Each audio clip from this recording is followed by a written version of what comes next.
Oui, vous êtes toujours sur Radio LCF. Et nous ne sommes pas en vacances. Non, nous ne sommes pas en vacances, mais nous sommes ensemble, Romaric. Et vous êtes parti donc rencontrer deux profs, c'est ça? Oui, j'ai rencontré Roselyne Dequet, professeure d'allemand en collège et lycée, et Marie-Odile Leterme, professeure des écoles à l'école La Vallée. Elles travaillent toutes les deux pour l'ensemble scolaire Don Bosco à Mayenne, une école où je suis allé, bien sûr. Et donc, je leur ai demandé ce qu'étaient les vacances pour elles. Donc alors, les vacances pour moi en tant qu'enseignante. Alors, c'est important de distinguer les petites vacances tout au long de l'année et les vacances d'été. Parce que pour moi, les vraies vacances, c'est les vacances d'été. Les vacances, pour moi, c'est liberté, pas de contraintes, avoir le temps pour les amis, les activités de loisirs. Alors, pour moi, les vacances, c'est rompre avec le quotidien, ne pas avoir d'horaire.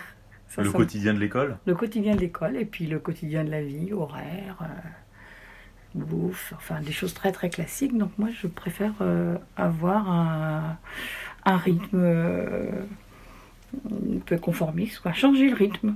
Pour moi c'est ça les vacances. Donc rien qu'à la maison, ça me suffit, je change mon rythme. Alors je passe mes vacances au début à faire le nettoyage de ma classe, à ranger ma classe. Ensuite, je reviens à la maison pour faire aussi du rangement, du nettoyage. On dit nettoyage de Pâques, moi je le fais en juillet. Ensuite, je commence à lire, à préparer les vacances. Alors, les vacances, c'est partir chercher le soleil. Pas forcément que la plage. Ça peut être visiter des villes, voilà.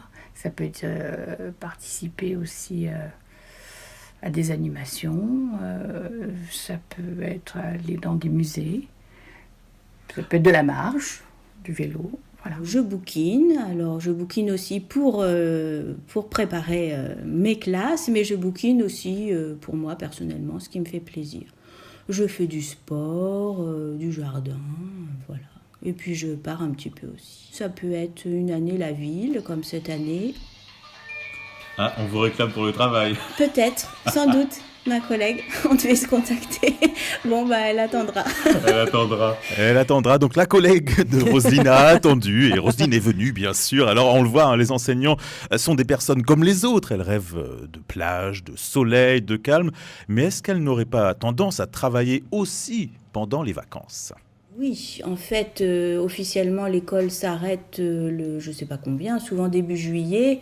Je retourne à l'école souvent jusqu'au 11 juillet où je rencontre une collègue pour préparer la rentrée. Donc, il y a quand même un peu de travail en juillet. Et là, tu es déjà retourné au lycée pour travailler sur un projet de l'année. Au lycée, non, mais j'ai fait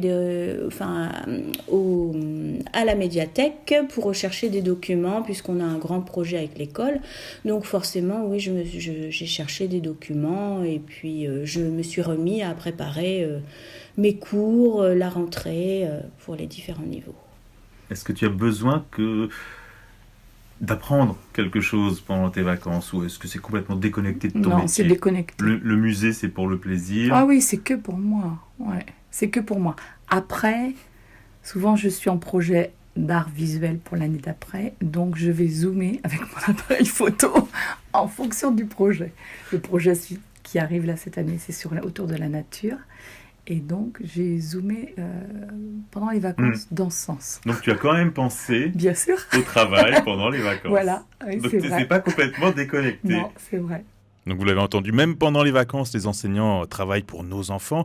Et alors, pour Roselyne, il n'est vraiment pas facile de se déconnecter du boulot pendant les vacances. Non, ce n'est pas facile de déconnecter complètement. Les vrais moments où j'arrive à déconnecter sont les moments où je pars de la maison. Voilà. Et tu penses à l'école la nuit, par exemple ? Non.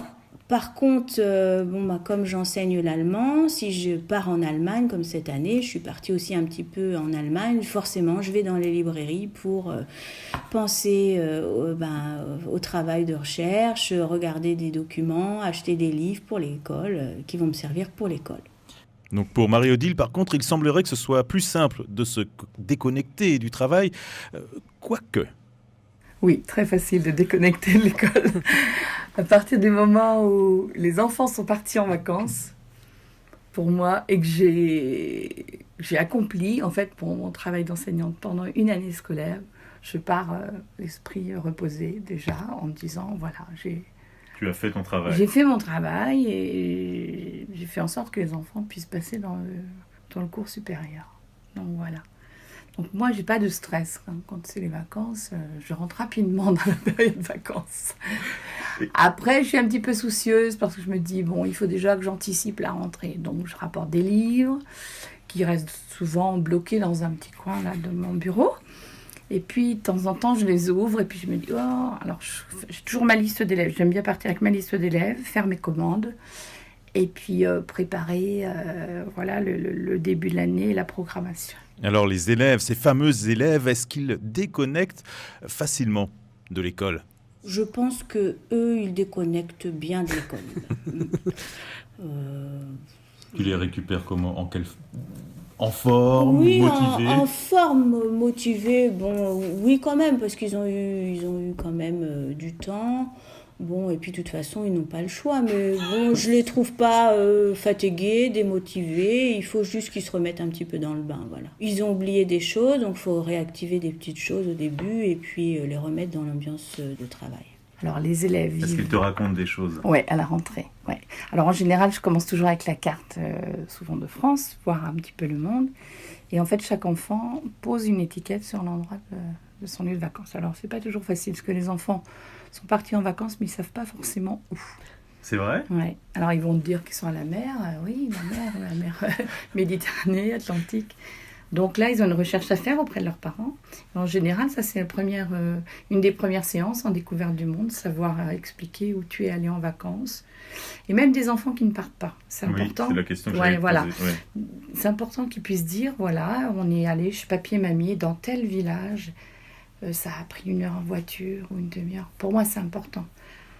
Ouais, de travailler en fait tout ce qui est du domaine de l'espace et du temps au travers des vacances. C'est des bons moments difficiles. Parce que c'est pareil, avec leurs parents, voilà, il y a plus de liberté. Et donc ça, c'est difficile. Pour les enfants, il faut compter 1 mois pour pouvoir mettre des enfants au travail. Jusqu'aux vacances suivantes. Non, mais au moins jusqu'à fin septembre pour retrouver un rythme. Il ne faut pas les bousculer au départ. Il faut prendre en douceur parce que voilà, ils sont fatigables. Ils bougent sur leur chaise. Et ils ont oublié les règles de vie, la collectivité. Tes élèves, ils sont en CE2. Donc CE2, donc ils ont autour de 8 ans, quoi. Donc c'est des petits bouts. Et non, ça c'est difficile. Voilà, de reprendre un rythme. La cantine, la garderie, c'est quand même difficile. Et ils ont oublié parfois ce qu'ils ont appris l'année d'avant. Ils ont oublié. Ouais. T'as remarqué ça ? Je remarque. D'autant plus que là, comme je l'avais l'année dernière, un CE1, CE2. Donc, du coup, je m'aperçois très vite que, les tables, les opérations, la lecture, tout est à remettre. Il faut que tu en restes place. motivé alors pour reprendre... Oui. Mais j'y crois. En même temps, ça fait 30 ans que tu le fais, donc tu sais maintenant. Oui. C'est radical. Voilà, je sais. Et qu'à chaque nouvelle vacances, il faut réactualiser, relancer les machines, parce que les enfants ont oublié les règles de vie de la classe. Ils ont cassé aussi leur rythme, puisque même après chaque week-end, il faut refaire ce travail. Donc la rentrée, cette rentrée, Eh mais ben, dis donc pas donc. de tout repos pour nos C'est enseignants. clair. Vous voyez ce que vous affligez avec vos enfants. Mais ouais, je vois ça. Mais par contre, ça me fait réfléchir au fait d'y aller mollo, de pas À les la brusquer, rentrée, effectivement, trop il tout faut de du suite. temps parce qu'il faut. Alors, le but c'est de changer de rythme pour les vacances, mais il faut aussi reprendre le rythme de la rentrée. Alors, j'ai aussi demandé à Marie-Odile et Roselyne quel effet ça faisait de devoir toujours prendre ses vacances pendant les vacances scolaires. Alors, je précise donc que Marie-Odile, vous l'avez entendu, elle est enseignante depuis 30 ans et que Roselyne, elle a eu un autre métier avant d'être professeure d'allemand. C'est vrai que c'était agréable avant de pouvoir partir hors vacances. Bon, maintenant, étant donné que j'ai des enfants moi-même, ça ne me pose plus de problème parce que de toute façon, nous ne pourrions pas partir en dehors des vacances. Mais c'est vrai que ça avait un côté sympa, ce qui fait que on n'a pas la foule, les prix sont moins chers, enfin tout ce que vous savez, quoi. Et pour en revenir au début des vacances, est-ce que avant les vacances, tu as des demandes surprenantes des parents? Alors, Partir plus tôt. Partir plus tôt. Partir plus tôt. Parce que les parents qui partent plus tôt vont pouvoir partir avec des vacances moins onéreuses. Ce que tu comprends parfaitement. Ce que je comprends parfaitement, puisque moi, justement, je souffre de ne pas pouvoir partir Quand tu veux. quand je Parce veux. qu'on fantasme un peu les vacances des instituteurs. Bon, On paye toujours plein pot, voilà. il faut le dire. Voilà. Et il faut aussi que les vacances de ton mari correspondent à tes vacances. Et oui, et c'est pas toujours facile, parce que lui aussi tient compte d'une entreprise, et comme nous n'avons plus d'enfants en bas âge, on passe aussi en second choix. Donc voilà, mais sur les 2 mois, on trouve quand même des solutions. Donc je vous rassure, hein, Marie-Odile a pu partir en vacances avec son mari. Je l'ai croisée, elle est tout à fait en forme. Alors question subsidiaire, je ne sais pas si Alessandra, ça vous plairait de croiser vos collègues pendant les vacances ou est-ce que ça vous dérangerait? Ça dépend desquels. Ah Vous, j'adorais vous croiser, merci, mais, merci. mais ça dépend desquels. Après, ici, on est une petite équipe. Effectivement, je me pose la question si c'était Ça une dépend grosse où, hein, boîte. si c'est la plage naturiste, Ah si... oui, en voilà. maillot de bain au bord de la plage. Eh ben, je sais pas. Écoutez. Bon, en tout cas, j'ai demandé non pas pour la plage naturiste, mais en tout cas pour le quotidien des vacances, si ça leur posait un problème à Roselyne et à Marie-Odile de parfois croiser leurs élèves.